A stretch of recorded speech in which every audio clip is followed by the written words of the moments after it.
Ouais, ce matin. Ça part de nuit, direction l'Espagne. Avec mon copain, avec Robert. Puisqu'on est souvent ensemble. Aujourd'hui, il manque Laurent parce qu'il travaille. C'est pour ça qu'il pleut. C'est pour ça qu'il pleut. Et on part en direction de l'Espagne pour pêcher sur un parcours mouche no-kill énorme que je vais vous présenter tout à l'heure. Alors une partie de pêche en Espagne, ça commence par un bon petit déjeuner. Voilà, Robert Petit déjeuner. vous présente sa capture du jour et puis aussi des sèches, hein. De la charcuterie, pain con tomate, vino tinto à consommer avec modération. On s'est fait aussi un petit plateau d'olives avec de l'ail. Et après on sera Comment prêt. pour les verts là Fin prêt pour aller à la pêche, hein, Robert? Normalement, il devrait y être. Allez, mais là le prochain rendez-vous c'est au bord de l'eau.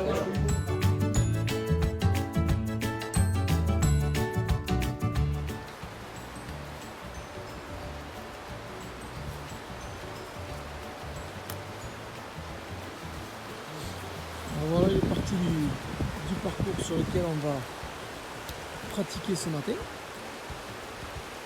À savoir que là on est en dehors du parcours mouche. Puisque sur cette rivière, il y a un parcours mouche qui fait plus ou moins 9 km, qui est limité à 16 permis par jour et qui est souvent complet parce que les Espagnols sont de très bons pêcheurs à la mouche en fait et ce sont de grands pratiquants, ils viennent à la pêche régulièrement et du coup eh bien, on se retrouve souvent sans pouvoir aller pêcher le cotos, pêche à la mouche. C'est un intensif pêche à la mouche en no-kill. Alors là on est en dessous et c'est aussi un no-kill mais toute pêche. En fait là on y rencontre des pêcheurs hauleurs, des pêcheurs à tout quoi. Mais c'est pas gênant pour l'activité en fait. Voilà, il y a Robert là, qui s'en va sur la bordure parce que il sait où sont les gobages là, juste en dessous. Là. Et voilà, on est parti pour essayer de pêcher en sèche. Il fait un peu frais, un peu de vent et que le soleil va chauffer l'eau un peu. On ne désespère pas de voir quelques gobages. Alors, les gobages, bien sûr, ils vont se trouver là-bas sur cette espèce de plat là. Et là, il peut y en avoir vraiment beaucoup. En haut ici aussi, là, le long des joncs, là, l'autre jour, là, j'en ai vu une qui faisait facilement 65, 70. Et après, moi, j'aime bien, dans ces petits courants là, qui sont souvent délaissés par les pêcheurs, passer un joli sedge. Même s'il n'y a pas d'éclosion, mais juste pour déclencher les attaques. Et je capture régulièrement un ou deux poissons là-dedans. Et c'est bien rigolo. Voilà. Là on a un bras en dessus, là, à gauche. Et sur cette rivière en fait, ça fait souvent des petits bras comme ça. Et quel que soit le bras, ça reste bien pêchant. Voilà, on va essayer de capturer des poissons et de voir un ou deux gobages. Voilà, tout à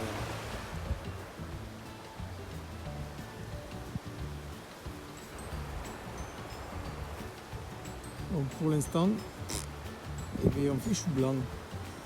J'ai beau utiliser des sèches assez vives comme ça en couleur, qui souvent réveillent les poissons quand on pêche l'eau. J'ai fait tout ce petit courant là, dans lequel habituellement je prends pas mal de poissons. Et bien il se passe rien. Mais rien de rien. Ouais, rien de rien.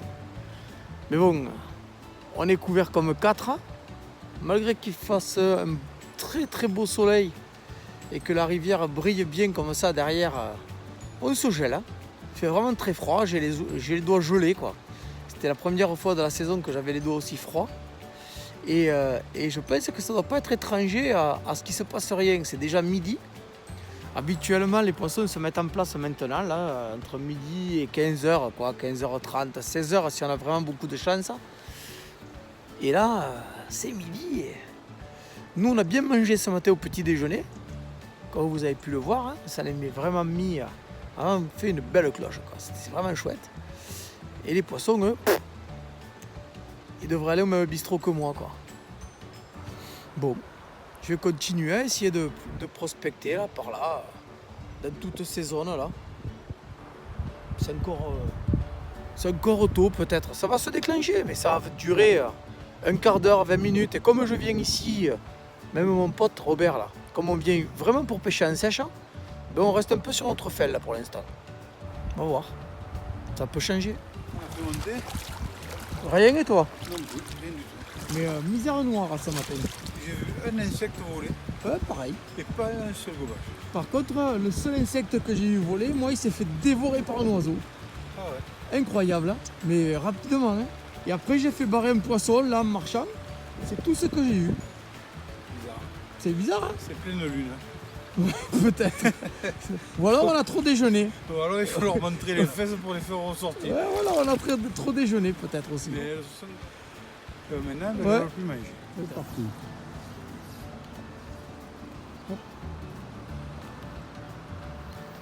Et nous sommes sur le lieu du crime. On se demandait si la truite allait remonter pour gomber la mouche à Yannick. Le suspense est intense. Est-ce que Charlotte, la reine du pont, Oh, regarde où elle est là-bas. Elle est allée complètement à droite là-bas.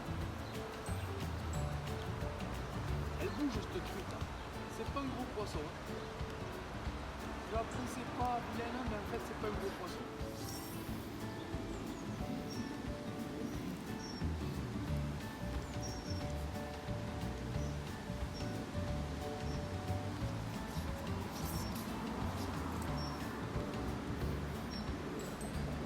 Hop. Oh, manqué.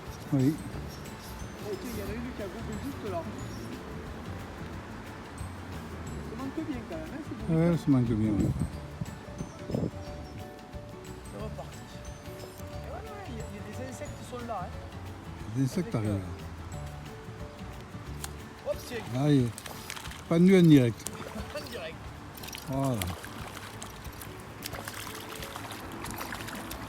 C'est pas le poisson du siècle, mais Ouais, mais quand même, ce matin, ça sauve la capote. Il nous a fait transpirer celui-là. Ça sauve la capote. Ouh, l'eau est froide. Hein. Oui. Joli petit poiscaille. Hein. Puis bon, elle a bien pris. Tu vois l'oreille de lièvre? Oui. Elle refusait mon croupion de canard là. Là, l'oreille de lièvre, hein, elle l'a bien pris. Sympa. Mhm. Allez, ma belle. Il y en a d'autres là. Allez, à toi, Robert, il y en a une là. Tu montes en sèche? Non, non. Et voilà, Robert. Allez, un ballon centre. Elle est là, la pitchounette. Mais c'est incroyable. Tu as vu, Robert, le trafic qu'il a fallu mener pour choper un endroit où ça gobait? Et là, il y en a encore. Hein. Voilà, la pêche avec Robert, c'est ça en fait. Comme ma canne était montée et qu'on a trouvé des poissons actifs, j'en prends un, je lui passe la canne, il en prend un. Après, je vais récupérer la canne, je vais essayer d'en prendre un autre, puis après, je la lui passerai, il en prendra un autre, et puis ainsi de suite. Eh oui, parce qu'on est des SDF, nous, hein, donc on n'arrive pas à avoir deux cannes. C'est ça, exactement. Bon, il faut savoir quand même que Robert vient de commander la même que moi. C'est une 7 pieds 6, soit 3-4, pour le lancer italien. Et Robert, il est tombé amoureux de cette canne le week-end dernier, sur une animation. Allez, fais-y un Elle est jolie, petit hein. Ouais, elles sont belles. C'est quand même une vingtaine. C'est joli, écoute, on s'en contentera aujourd'hui. Bravo Robert. On quatre comme ça. Allez.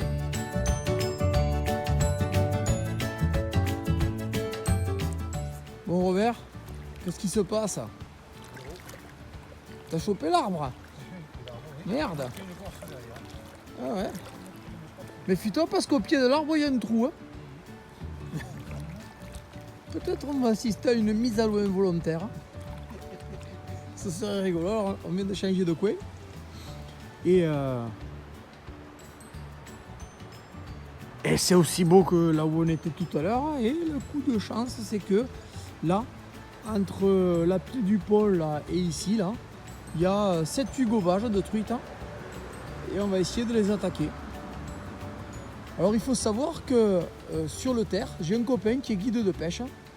C'est un collègue qui fait partie de l'équipe nationale espagnole qui s'appelle Jordi. Vous trouverez ses coordonnées sur internet et sur Facebook. Et il connaît vraiment la rivière par cœur.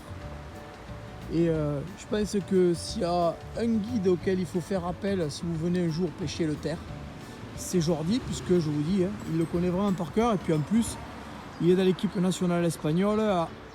Une canne en main, c'est pas le dernier des couillons quoi en plus. Alors on va essayer de capturer ces truites qui mouchent là. Ce qui est vraiment sympa, voilà, c'est ça quoi. C'est que dès que ça gobe plus ou que ça monte plus en pêchant l'eau, en sèche, parce que ça monte bien en pêchant l'eau en sèche quand même. Ça fait partie des petits plaisirs qu'on peut pratiquer toute la journée quasiment. Dès qu'il y a un rayon de soleil et que ça dort un peu, tant qu'il n'y a pas de vent, ça monte en sèche sans problème. Mais après en nymphe, ça marche pas trop mal dans ces courants. Là, on arrive à prendre quelques poissons en pêchant gentiment, lentement, comme on pourrait le faire chez nous, quoi. Avec les mêmes mouches, le même matériel, il y a vraiment rien de particulier. Alors là, bien sûr, cette saison-là, c'est toutes ces zones de bordure hein, qui seront à privilégier plutôt que les têtes de courant. Mais quand on vient au printemps, après, les têtes de courant sont très bonnes. Essayez de prendre un poisson, là, justement. Voilà, j'en parlais hein, juste là, dans le petit amorti, avec petite nymphe poilue. C'est une nymphe que vous retrouvez sur ma chaîne YouTube, puisque j'ai expliqué le protocole de montage de cette mouche là, c'est la contre-pied exactement, et je prends pas mal de poissons aujourd'hui avec, et j'ai pris cette belle arc-en-ciel qui remue dans mon épuisette. J'arrive pas à l'attraper. Voilà, allez viens ma belle. Viens. C'est pour te relâcher ma grosse. Voilà, dis bonjour. Dis bonjour aux copains. Aux copains. Hop, voilà. Hop, voilà. C'est pas la première fois que c'est fait capturer à mon ami. Voilà, un beau poisson d'une bonne trentaine de centimètres. Hop, elle a pas de demander son reste. Voilà. Alors, je vais voir s'il n'y en a pas une autre là. Juste dans cet amorti là. Là, juste là, c'était vraiment très sympa. Belle touche et beau contact. Et voilà, une belle arc. Très joli poisson, bien conformé. Allez. Hop, elle est repartie.